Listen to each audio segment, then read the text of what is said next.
first that's just come back. That's what. It's been said that because he's got the cross arms, therefore he's the missing Ramses the First.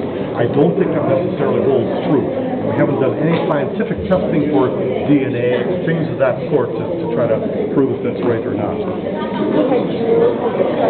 I don't know that. I think maybe at one time, but it looks like in about the 11th century BC, all these mummies were robbed by the kingdom themselves because they needed money. We know where the bodies are, so we rob them. Could have been different chemicals and perfumes in different countries that Different cause languages, cause the skin to age a different color. They may have had something There he is over here. This is going to be Ramses First over here. I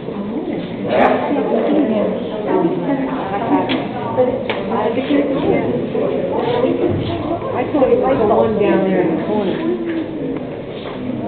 Wow. They said he was in a corner with no label. Yeah, this is Ramses the Fifth.